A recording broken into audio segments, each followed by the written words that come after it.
اللهم صل على سيدنا محمد يا رب صل وسلم دائما ابدا على حبيبي. قرآن کہہ رہے ام عندہم الغیب فہم یکتبون، کیا ان کے پاس غیب کا علم ہے جس کو یہ لکھ رہے ہیں؟ کیا علم؟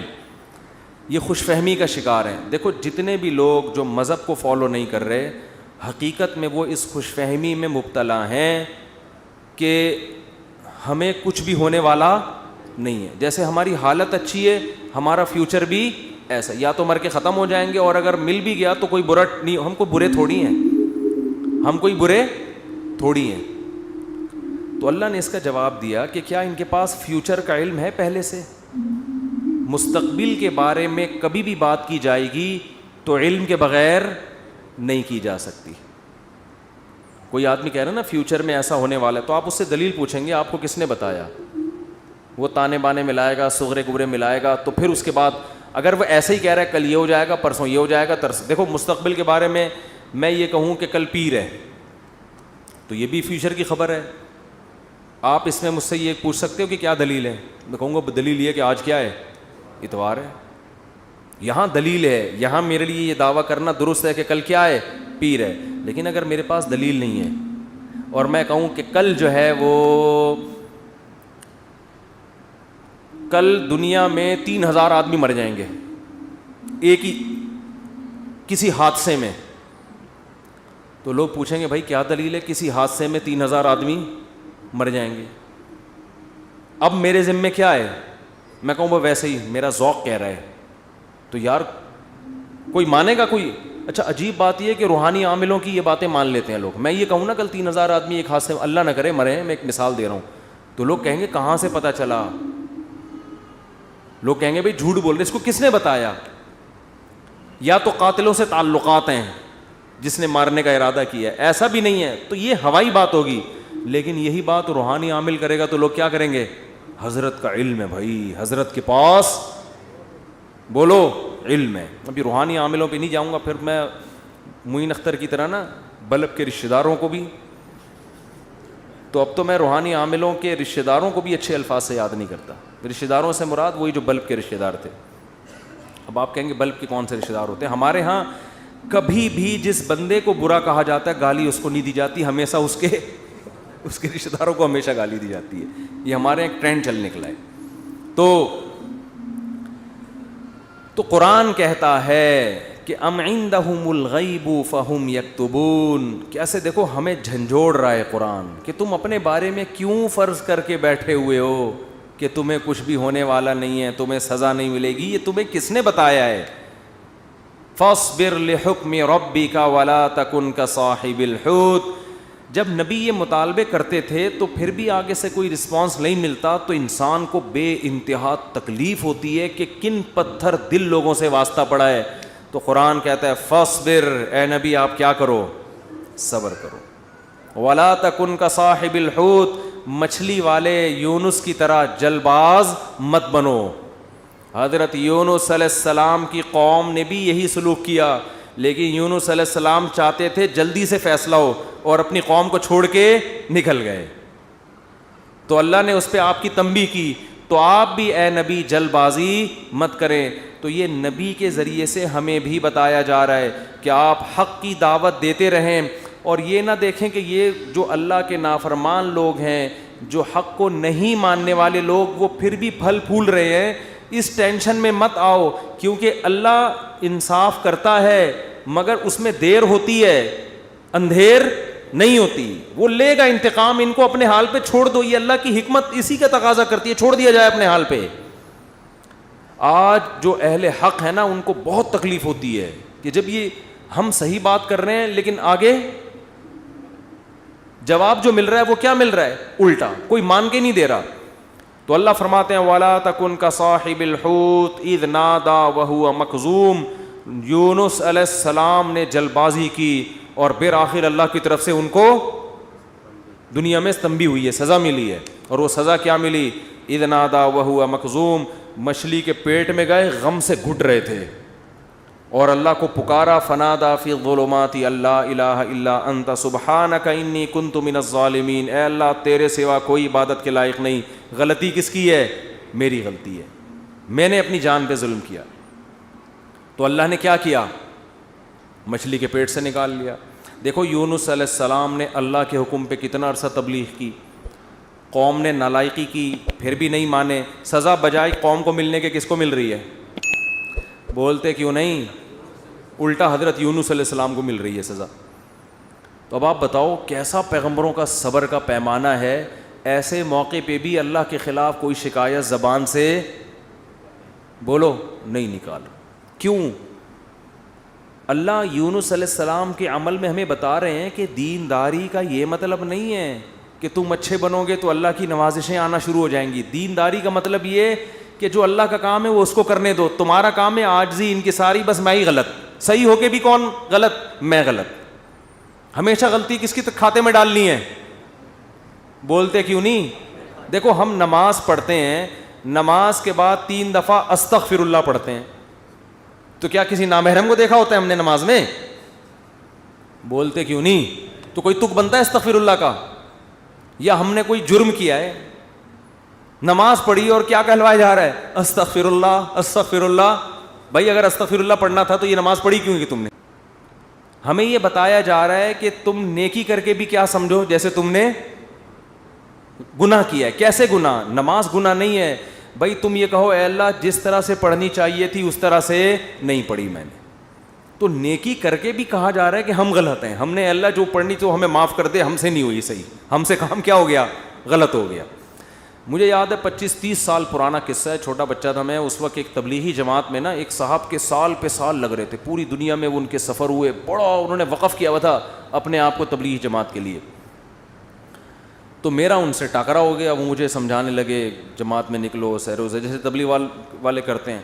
اب مجھے پتا تھا یہ بہت ہی پرانے کھیڑو ہیں اور ان کی تو زندگیاں گزر گئی ہیں اس کام میں۔ میں نے کہا ماشاءاللہ اللہ نے آپ سے بڑا کام لیا ہے تبلیغ کا۔ کہتے ہیں میں نے بہت بگاڑا ہے تبلیغ کے کام کو۔ کہہ رہے ہیں ہم تو کام بنانے والے نہیں، کس میں ہم تو بگاڑنے۔ کہہ رہے ہیں میں تو بگاڑ ہی رہا ہوں جب سے۔ مجھے ان کا یہ اسٹائل بہت اچھا لگا یعنی اپنے آپ کو کہہ رہے ہیں کہ تبلیغی جماعت میں اگر کوئی خرابی ہے تو وہ کس کی وجہ سے ہے؟ بولو۔ وہ اپنے بارے میں کہہ رہے ہیں وہ کس کی وجہ سے؟ مجھے نہیں کہہ رہے تھے، اپنے بارے میں کہہ رہے تھے۔ وہ کس کی وجہ سے؟ میری وجہ سے۔ کہہ رہے ہیں ہم کام بنانے والے نہیں بلکہ بگاڑنے والے ہیں۔ اب کوئی فسادی ہوتا تو کہتا ہے جب بگاڑنے والا تو کر کیوں رہا ہے پھر ہمیں؟ یہ تو اس نے خود کہا ہے، اپنی زبان سے بولا ہے کہ ہم بگاڑنے والے ہیں، یوٹیوب پہ کلپ ڈالتا ہے، یہ دیکھو خود۔ تو مجھے ان کی یہ تواضع پسند آئی۔ میں نے کہا دیکھو یہ بیچارہ صبح و شام اس کام میں لگا رہتا ہے، مگر یہ کہہ رہا ہے جو تبلیغ کا کام پھیل رہا ہے اس میں جو برکتیں ہو رہی ہیں وہ میرے علاوہ لوگوں کی وجہ سے ہو رہی ہیں، اور جو خرابی آ رہی ہیں وہ کس وجہ سے ہو رہی ہیں؟ وہ ساری میری وجہ سے ہو رہی ہیں۔ تو آج مارکیٹ میں یہ چیز کیا ہے؟ شارٹ۔ ہر اچھا کام میں نے کیا برا کام ستار بھائی نے کیا۔ ستار بھائی نہ ملیں کہیں مجھے۔ ایک دن ایک فون آیا، میں نے فون اٹھایا، کون؟ کہہ رہے ہیں ستار بھائی بات کر رہا ہوں۔ ارے میں نے کہا بیٹا یہ مجھے نہیں چھوڑے گا، یہ کہے گا مفتی صاحب بہت تم نے جو ہے نا، لیکن وہ شکر ہے ایسی کوئی بات تھی نہیں۔ تو جنات کا دیکھ لو، قرآن مجید میں آتا ہے کہ جب نبی صلی اللہ علیہ وسلم نے تبلیغ کا کام شروع کیا نا تو جنات بھی کی ایک جماعت نے نبی کے قرآن کی تلاوت سنی اور جا کے اپنی قوم کو انہوں نے تبلیغ کرنا شروع کی۔ تو تبلیغ کا انداز دیکھو جنات کا، کیونکہ ہدایت مل گئی تھی ان کو، مسلمان ہو گئے تھے، تو تبلیغ کیسے کر رہے ہیں کہ بھئی دیکھو دنیا میں کوئی بڑا کام ہوا ہے، ہمارا آسمانوں پہ داخلہ بند ہو گیا، انا لا ندری، ہمیں نہیں پتا، اشر ارید بمن فی الارض، کہ جو اللہ نے محمد صلی اللہ علیہ وسلم کو دنیا میں بھیجا اور شیاطین کا اوپر جانے کا سیٹ اپ بند کر دیا، ہمیں نہیں پتا کہ زمین والوں کے ساتھ شر کا ارادہ، کیونکہ بعض دفعہ اللہ پیغمبروں کو بھیجتے ہیں حجت تمام کرنے کے لیے تاکہ حجت تمام ہو اور پوری قوم کو تباہ کر دیں، تو شر بھی ہوتا ہے نا اس میں۔ کہہ رہے ہیں انا لا ندری، ہمیں نہیں پتا، اشر ارید بمن فی الارض، کہ جو لوگ زمین میں رہتے ہیں ان کے ساتھ برائی کا ارادہ کیا گیا ہے، ام اراد بہم ربہم رشدا، یا ان کے رب نے ان کے ساتھ بھلائی کا ارادہ کیا ہے. اسٹائل نہیں سمجھ میں آیا میرا خیال ہے. دیکھو جملہ یہ ہونا چاہیے تھا کہ ہمیں نہیں پتا یہ جو کچھ ہو رہا ہے, ہمیں نہیں پتا کہ رب نے ان کے ساتھ برا چاہا ہے یا اچھا چاہا ہے. اصل میں تو یہ ہونا چاہیے نا. لیکن جنات کیا کہہ رہے ہیں؟ آج کل تو انسان اتنے سمجھدار نہیں ہے جتنے اس زمانے کے جنات سمجھدار تھے یار. جنات یہ نہیں کہہ رہے کہ ہمیں نہیں پتا کہ اللہ نے انسانوں کے ساتھ برائی کا ارادہ کیا ہے یا اچھائی کا. یا تو یہ کہنا چاہیے تھا, یا جنات کو بالکل اس کے الٹ کہنا چاہیے تھا کہ ہمیں نہیں پتا کہ زمین والوں کے ساتھ برائی کا ارادہ کیا گیا ہے. کر کون رہا ہے یہ نام نہیں لے رہے, ہم ہائی لائٹ نہیں کر رہے. انسانوں کے ساتھ برائی کا ارادہ کیا گیا ہے یا اچھائی کا ارادہ کیا گیا. دونوں پیسو وائس ہوتے ہیں. ایکٹیو پیسے کا فرق تو پتا ہوگا نا. بھائی اس نے مارا ہے, وہ مارا گیا ہے. جب ہم کہتے ہیں ہی از کلڈ, وہ مارا گیا ہے, تو مارنے والے کو ہم شو نہیں کر رہے ہوتے. فاعل کا نہیں پتا ہوتا, سبجیکٹ کا نہیں پتا ہوتا کہ مارنے والا ہے کون. سمجھ میں نہیں آ رہی. تو قرآن کہہ رہا ہے ہونا یہ چاہیے تھا کہ جنات یا تو شر اور خیر کا ارادہ کرنے والے کا نام نہ بتاتے کہ کون ارادہ کر رہا ہے, بلکہ دونوں کو پیسو وائس میں لاتے کہ ہمیں نہیں پتا کہ زمین والوں کے ساتھ برائی کا ارادہ کیا گیا یا اچھائی کا ارادہ کیا گیا. یا تو یوں کہتے, اور اگر سبجیکٹ کا ذکر کرتے تو یوں کہتے ہمیں نہیں پتا کہ رب نے زمین والوں کے ساتھ برائی کا ارادہ کیا ہے یا اچھائی کا ارادہ کیا ہے. لیکن جنات اتنے ہوشیار, جب اچھائی کا تذکرہ آیا تو رب کا تذکرہ کیا, برائی کا آیا تو سبجیکٹ کو کیا کر دیا, حذف.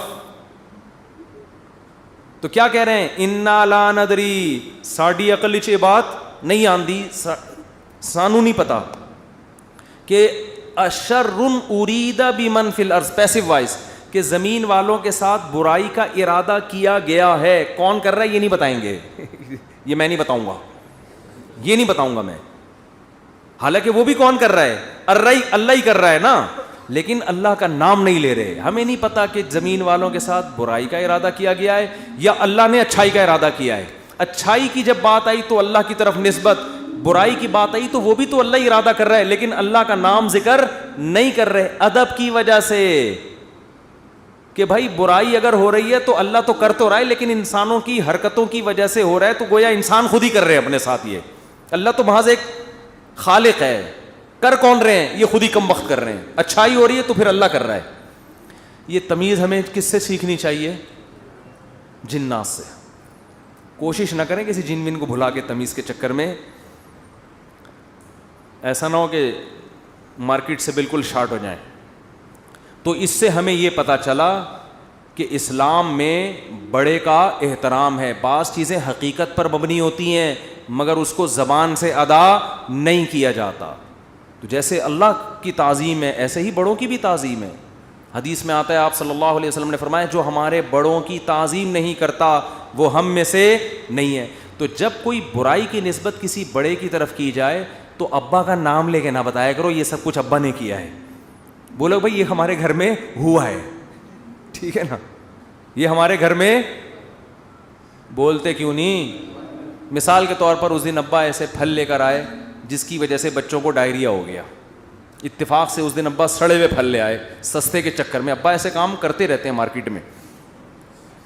اب بچے لیٹے ہوئے ہیں تو اب بیگم کو چاہیے یہ نہ کہے کہ انہوں نے ڈائریا پھیلایا ہے, بلکہ کہے ہمارے گھر میں ڈائریا پھیل گیا ہے.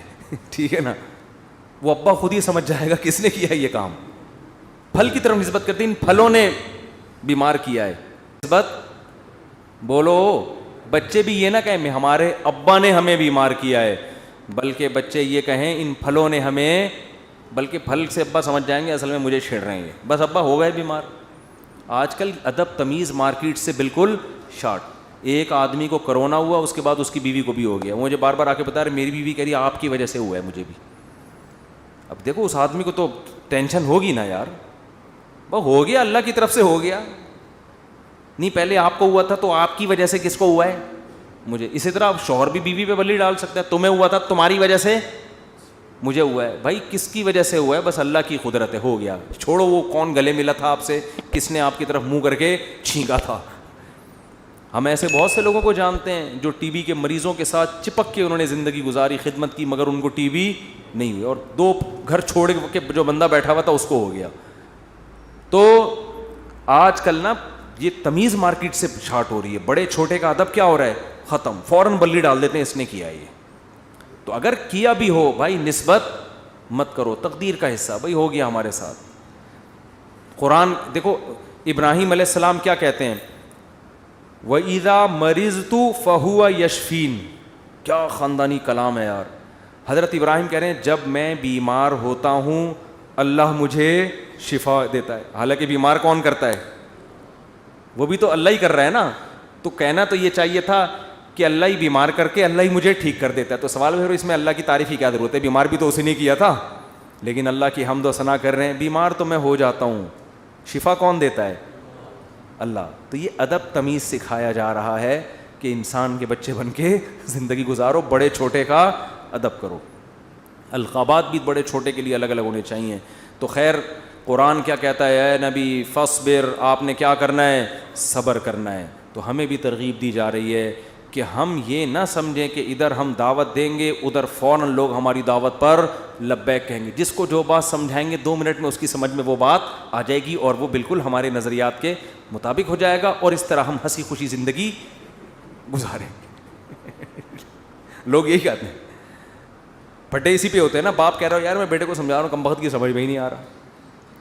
بیٹا کہتے ہیں ہم ابا کو سمجھاتے ہیں, ابا کی سمجھ میں نہیں آ رہا. شوہر بیوی کو سمجھا رہا ہے, اس کی کھوپڑی میں نہیں آ رہا. بیوی شوہر کو سمجھا رہی ہے, اس کی کھوپڑی میں نہیں. اپوزیشن حکومت کو سمجھا رہی ہے, حکومت کی سمجھ میں نہیں آ رہا. حکومت اپوزیشن کو سمجھا رہی ہے, اپوزیشن کی سمجھ میں نہیں آ رہا. تو اگر دنیا میں جو بات سمجھائی جائے, میں کب سے کیا کیا سمجھا رہا ہوں, سمجھ میں آ رہا ہے؟ کب سے کیا کیا سمجھا رہا ہوں, سمجھ میں نہیں آ رہا. تو اگر ایسا ہی دنیا میں نظام ہو جائے کہ ادھر سمجھایا ادھر سمجھ میں آ گیا, تو سب ہنسی خوشی زندگی گزارنا شروع ہو جائیں گے.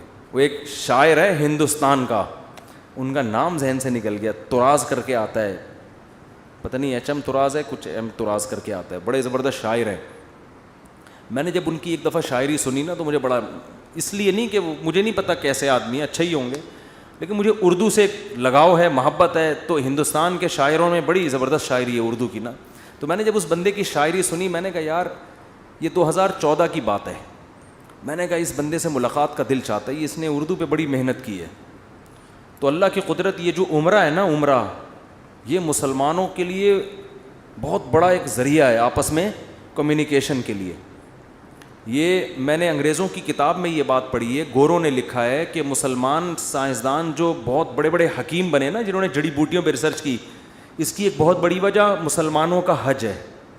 کیونکہ حج کرنے کے لیے کہاں کہاں سے, ساؤتھ افریقہ سے اور کہاں کہاں سے دنیا سے لوگ آتے تھے. وہ پیدل جنگلوں سے گزرتے اور اس میں جڑی بوٹیوں پہ تحقیق کرتے تھے. آپ ذرا حکیموں کی, پرانے حکیموں کی کتابیں پڑھیں نا, ایسے ایسے جڑی بوٹیوں کے خواص لکھے ہیں. آدمی کہتے ہیں انہوں نے ان کو یہ پتہ کہاں سے چلی. تو وہی حج اور عمرے سے جو مسلمانوں کے سفر ہوئے ہیں, پھر مختلف ملکوں کے لوگ آ کے عمرے میں ایک دوسرے سے ملتے ہیں, ایک دوسرے کی تہذیبیں سیکھتے ہیں, سکھاتے ہیں. یہ مسلمانوں کے لیے یہ بہت بڑا ایک ذریعہ بنا ہے. یہ بیت اللہ جو ہے نا, یہ مسلمانوں کو آپس میں کنیکٹ کرنے کا صدیوں سے ایک بہت بڑا ذریعہ ہے. یہاں کے ترکی, پاکستانی, انڈونیشیا سب آ کے کیا ہوتے تھے, مل جاتے ہیں. تو میری خواہش تھی, میں نے کہا یار کبھی ان سے سلام دعا ہو جائے تو اچھا ہے, خوشی ہوگی. تو وہ میں نے ویسے ہی, انڈیا کے کچھ لڑکے بیٹھے ہوئے تھے, بیت اللہ میں عمرہ کیا ہم نے. میں نے کہا یار وہ ایک شاعر ہے, انہوں نے کہا اتفاق سے عمرہ کرنے آیا ہوا ہے. میں نے کہا میری ملاقات کرا دو. تو مجھے نہیں پتا تھا وہ مجھے جانتے ہیں. تو جب ملاقات ہوئی, انہوں نے کہا میں تو آپ سے خود بہت دنوں سے ملنے کا مشتاق, آپ کے بیان سنے بڑا مزہ آتا ہے. اس وقت میرے آڈیو بیان ہوتے تھے. تو بات کیا کر رہا تھا میں, تو ان کا ایک شعر تھا, شعر ہی بھول گیا. شعر کا ایک جملہ مجھے یاد ہے, کیونکہ ہم ہر چیز آدھی یاد کرتے ہیں نا. وہ ابتدائی عشق میں دل ہوا یوں خراب آدھا والا شعر کی وجہ سے. تو اس نے کہیں اپنی محبوبہ کا, شاعر نے تذکرہ کیا ہوگا کہ وہ کہیں چلی گئی, یوں ہو گیا, ٹینشن میں آ گیا. تو اس نے لکھا یہ انہونی نہیں ہوتی تو پھر ہونے کو کیا ہوتا, یہ انہونی نہیں ہوتی تو پھر ہونے کو. یعنی دنیا میں کچھ عجیب سے کام ہوتے ہیں تو پھر ہوتا ہے نا کچھ, تو آدمی انجوائے کرتا ہے کچھ ہوا ہے. یعنی اگر شاعر کا تخیل بیان کر رہا ہوں، ایسا نا آپ اس شاعر کو کہیں کون سی معشوقہ تھی تمہاری مارکیٹ سے شارٹ ہو گئی، مفتی صاحب نے ہمیں بتایا، شاید ہم پولیس بھیج کے اس شاعروں کا کلام کا کچھ بھی مطلب نکالا جا سکتا ہے. محبوبہ کے بجائے کچھ وسیم بھائی کو ڈال دو، ستار بھائی کو ڈال دو، وہ ٹینشن نہیں ہے. تو شاعر کے کلام کو کبھی الفاظ کو نہیں پکڑا جاتا، اس میں ہر آدمی اپنے حساب سے اس کا مفہوم بیان کر رہا ہوتا ہے. تو ہم نے اس کو اپنے حساب سے اس شعر کو لیا کہ دنیا میں کچھ ہونے کے لیے کچھ انہونیوں کا ہونا بولو ضروری ہے. سمجھ رہے ہو؟ دیکھو بعض لوگ کچھ کر کے موسٹ وانٹیڈ بن جاتے ہیں تو وہ اسی کو انجوائے کرتے ہیں، کہتے ہیں اگر یہ نہ ہوتا تو ہم موسٹ وانٹیڈ، وہ کیا ہے، بدنام جو ہوں گے تو کیا نام نہ ہوگا؟ نام پیدا کرنے کے لیے بدنام ہونا بھی ضروری ہے. تو اس نے کہا یہ انہونی نہیں ہوتی تو پھر ہونے کو کیا ہوتا. تو میں یہ کہہ رہا ہوں اگر یہ ٹینشنیں دنیا میں نہ ہوں تو ہونے کو کچھ ہو ہی نہیں. آپ نے بیگم کو بات سمجھائی، سمجھ گئی، اس نے آپ کو سمجھایا، آپ کی سمجھ میں فوراً آ گیا کہ یہ کیا کہہ رہے. آپ نے اپنے بچے کو ایک دن کچھ سمجھایا، اس کی سمجھ میں فوراً آ گیا. تو گالیاں ہوتی دنیا میں پھر کوئی بلب کے رشتہ داروں کو گالیاں دیتا؟ بولو نا. تو خیر اور شر کا مقابلہ کیا ہو جاتا؟ ختم. پیغمبر امتیوں کو سمجھاتے 2 منٹ میں بات سمجھ میں آتی. نبی آ کے سمجھاتے بھئی یہ 360 بت پتھر کے بنے ہوئے تم نے رکھے ہوئے ہیں، یہ غلط ہیں. وہ کہتے ہیں او اچھا یہ تو بالکل صحیح کہا آپ نے، ہم اپنے ہاتھوں سے اپنے خدا کو بناتے ہیں، یہ بننے میں ہمارے محتاج، تو بھلا یہ ہماری مدد کیسے کریں گے؟ بات تو کلیئر تھی نا 2 اور 2 4 کی طرح، مگر ان کی کھوپڑی میں نہیں آئی ہے. 10,000 کا لشکر لے کے مکہ پہ حملہ ہوا ہے، خون بہے ہیں، لو عورتیں بیوہ ہوئیں، بچے یتیم ہوئے. اتنی سی بات سمجھانے کے لیے 23 سال کی ٹینشن ہے، پھر جا کے بھی سمجھ میں پھر بھی نہیں آئی. پھر مکہ فتح ہوا تو نبی نے بیت اللہ کے اندر 360 بت گرائے اپنے ہاتھوں سے، وہ بھی طاقت کے زور سے سمجھ میں آئی ہے، ورنہ پھر بھی نہیں آئی. اگر یہ حملہ نہ ہوتا تو آج تک 360 بت رکھے ہوئے ہوتے، آپ دلائل میں مناظرہ ہی کر رہے ہوتے، بحث ہی کر رہے ہوتے، کسی کی کھوپڑی میں نہیں آتی بات. تو بھائی اتنی بڑی حقیقت جب بحث سے کسی کی کھوپڑی میں نہیں آئی تو آپ کی بیگم آپ کی فرما بردار کہاں سے بن جائے گی؟ کیونکہ آگے اس کے پاس بھی دلائل ہوتے ہیں سمجھانے کے لیے. آپ اس کو جب سمجھاؤ گے شوہر کے یہ حقوق ہیں تو کہے گی کہ صرف شوہر ہی کے ہیں، بیوی کے نہیں ہوتے. اب کیا جواب دو گے آپ؟ اب یا تو 10,000 کا لشکر لے کے سسرال پہ حملہ کرو یہی ہوگا. 10,000 کا لشکر لے کے کیا کرو؟ سسرال پہ حملہ کرو، اپنے حقوق پاس کرواؤ. ایسا نہیں ہوگا. تو بس یہی ہے کہ آپ نے سمجھایا، نہیں سمجھ میں آیا اس نے سمجھایا، آپ کی سمجھ میں نہیں آئے. ہنسی خوشی زندگی گزارو. بولو یہ انہونی نہیں ہوتی تو پھر ہونے کو کیا ہوتا. تو اس لیے دنیا میں جو بھی ہو رہا ہے نا، اپنی ذمہ داری پوری کرو، اپنا الو سیدھا رکھو. جو اپنی ذمہ داریاں پوری کرو، باقی جو ہو رہا ہے ہونے دو. ٹھیک ہے نا.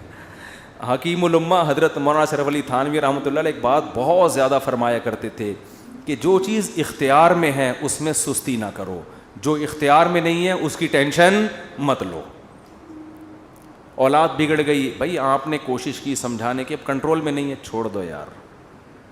ساری زندگی یہی ٹینشن نہیں، لوگ پالتے ہیں ٹینشن، میرا بچہ کیوں نہیں صحیح ہو رہا، میرا بچہ کیوں نہیں صحیح ہو رہا، میرا بچہ کیوں نہیں صحیح ہو رہا. چھوڑ دے یار اس کو اپنے حال پہ، چھوڑ دو اس کو اپنے حال پہ. یہ کیوں نہیں ٹھیک ہو رہا، وہ کیوں نہیں ٹھیک ہو رہا، یہ کیوں نہیں صحیح ہو رہا، عمران خان نے جو وعدے کیے تھے پورے کیوں نہیں ہو رہے. تمہارے اور کم ٹینشن ہے یار. تو اللہ پوچھ لے گا بھائی جو آپ نے وعدے کیے تھے پورے کیے کہ نہیں کیے. تو جو کام اپنی ذمہ داری میں، حتیٰ کہ کسی نے ان سے پوچھا کہ حضرت میرا نماز میں دل نہیں لگتا، خیالات منتشر رہتے ہیں. انہوں نے فرمایا نماز میں دل لگانے کی کوشش کرنا فرض ہے، دل لگنا فرض نہیں ہے. کوشش کرو، لگے ٹھیک ہے، نہیں لگے تو بھی ٹھیک، ہمارے اختیار میں نہیں ہے بھائی. جب نماز میں دل نہ لگنے کے بھی ٹینشن، کیونکہ اللہ نے کبھی ایسی بات پہ اللہ آپ کو نہیں پکڑے گا جو آپ کے اختیار میں نہیں ہے. ہمارے جامعہ دارالفتہ میں حضرت مفتی رشید احمد صاحب کے ایک مرید تھے کیا ہیں ابھی بھی، تو وہ نماز میں ان کو نیند بہت آتی تھی، ویسے جاگتے رہتے تھے، ادھر نیت باندھی سو گئے، ادھر نیت باندھی کھڑے کھڑے سو رہے ہوتے تھے، سجدے میں گئے اٹھ ہی نہیں رہے. کونی مار کے اٹھاتے تھے ان کو, اڑو بھائی, اور ویسے ٹھیک ٹھاک پھر رہے ہیں. وہ تھے بڑے نیک, ان کو فکر تھی یار نماز میں دل لگانا چاہتا ہوں, اور نمازیں بھی ماشاءاللہ بہت پڑھتے تھے, تہجد کے پابند, لیکن جب کھڑے ہوئے سو جاتے تھے. تو ایک دن انہوں نے لکھا کہ حضرت میں ٹینشن میں آ گیا ہوں, میں نماز میں ادھر نیت باندھی اور ادھر آنکھ لگ گئی. تو فرمایا کوئی ٹینشن لینے کی بات نہیں ہے, نماز کا بھی پورا ثواب مل رہا ہے بھائی, نماز کا بھی پورا ثواب اور نیند کے بھی مزے, کیونکہ یہ آپ اپنے اختیار سے یہ نہیں کر رہے, یہ غیر اختیاری ہے. جان کر کوئی خراٹے لے رہا ہے نا کم بخت نماز میں, کھڑا ہوا ہے اور آنکھیں بند کر کے کوشش کر رہا ہے کہ میں سو جاؤں, یہ غلط ہے. بھئی آپ جاگنے کی کوشش کر رہے ہو پھر بھی نہیں جاگتے, کوئی ٹینشن کی بات نہیں ہے, اس سے نہ کوئی درجات میں کمی آئے گی. آج بہت سے لوگ کہتے ہیں نماز میں مزہ نہیں آ رہا ہم کو, نماز میں مزہ نہیں آ رہا. بھئی مزہ تو بریانی کھانے میں آئے گا مسالے والی, اس میں اگر نہیں آ رہا مزہ تو ڈاکٹر کو بتائیں پیٹ میں کوئی. پشاور میں گئے اور چپلی کباب کھانے کا مزہ نہیں آیا تو یہ پشاور کا فالٹ نہیں ہے, یہ آپ کے پیٹ کا فالٹ ہے. آپ چائے کے عادی ہو, آپ کوئٹہ اور چمن میں بھی آپ کو چائے پینے میں مزہ نہیں آیا تو چائے کا فالٹ نہیں ہے, آپ کو غلط چائے پینے کی عادت پڑ گئی ہے. سٹوں کی بھی بات بتاؤں چھوڑو رہنے. تو اسی طرح یہ تو بریانی ہے مسالے والی, نماز مزے کے لیے تھوڑی ہے, بریانی ہے مزے کے لیے. نماز تو عبادت ہے, آپ نے پراپر طریقے سے اپنی ذمہ داری پوری کرنی ہے. کبھی انسان کی طبیعت میں نشاط ہوتا ہے, بڑا مزہ آ رہا ہوتا ہے نماز میں, آنسو نکل رہے ہوتے ہیں, کبھی طبیعت میں ٹینشن ہوتی ہے, تو آپ اپنی ذمہ داری پوری کرو, ان چکروں میں مت پڑو کہ مزہ آ رہا ہے یا نہیں آ رہا. سمجھتے ہو کہ نہیں سمجھتے؟ اللہ تعالیٰ عمل کی توفیق